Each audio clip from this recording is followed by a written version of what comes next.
Wow, hello, you all look wonderful this evening. You Eastbourne Bavarians, that's what I collectively call you, or just did, anyway. Yes, and summer's here, isn't it? Have you noticed summer outside? Yes, finally here. So do we have anybody who's not been to the Ballard Bar before? Me, or someone was really keen there. Me, I haven't been. Thank you very much. Thank you for coming. I'm not going to tell you anything about it. You're going to find out. No, you will. We'll all go on this journey together, and lovely to see you all. And I'm sure you're going to have a fun night. Yes, and we had quite a weekend, didn't we? Something happened. Did anybody get invited to the coronation? Anybody? No, it was missing. Did anybody go to the coronation? This is good. Did anybody watch the coronation? Yes. Oh, okay. For a minute, I thought you were my kind of audience, but but no, it's wonderful because in fact, I also watched the coronation. But I didn't watch it live, disclaimer, I watched it on the catch-up thing, and I did it for research purposes. No, it's generally true, because I was at the weekend, I was thinking, I've got nothing to say when I open tonight. I know something happened at the weekend, I'm going to watch it on that YouTube. So I did, I generally did. I watched a bloke put a hat on, and which was magnificent, and takes quite a while, doesn't it? I was quite surprised. But no, and the thing is, it was a very fruitful time that I spent in terms of gathering material. Because they do like dressing up, don't they? Let's just say. I don't know what our biggest fancy dress party was up until this point, but I can pretty much say with confidence that that's nailed it.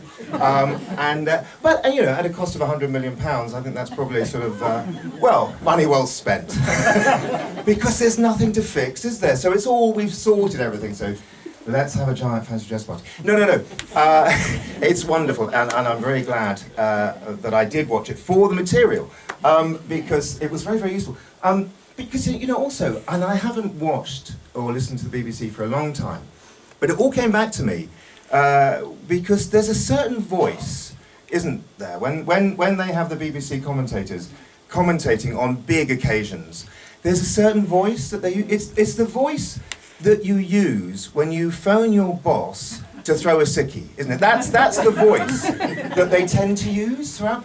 It's kind of that sort of funereal, monotonous tone, and it's quite surprising. But there was one bit, and I heard the commentator say, so everybody will remember where they were on this joyful celebration.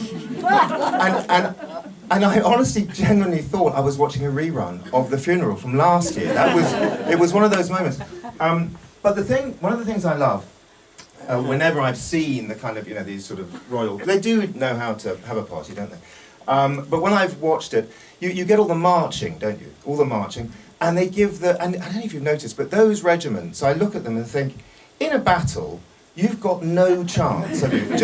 That's not what you want to see riding out, anyway. But they have funny names, don't they? They have funny names. And the one that really kind of confuses me, and it has done for years, is when they say, and here come the lifeguards. Because this is what you see, okay? But in my head, that's what I'm seeing, and I don't know. Maybe that's their away strip. I don't know. I'm not sure what's going on there. But it's confusing. And anyway, that's But also because I don't know if I clocked this. They live in London. London is landlocked, so that for an emergency that, let's face it, is quite unlikely to happen.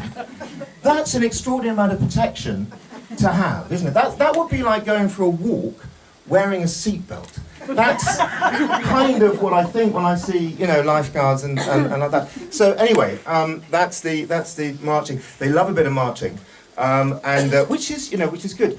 I think. But the other thing that I think overall, my summary, or my takeaway of the coronation If I were to summarise it in one word, I think it would be long.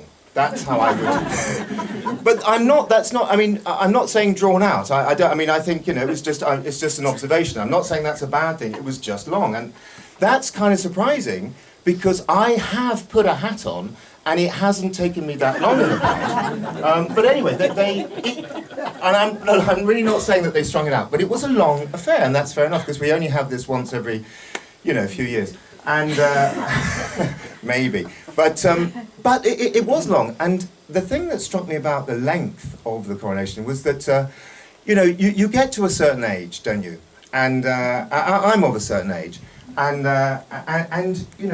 well, sitting in one place for a long period of time, that, you need a comfort break. I mean, let's face it, that's why at the Bavard Bar, I have 2 intervals, you see.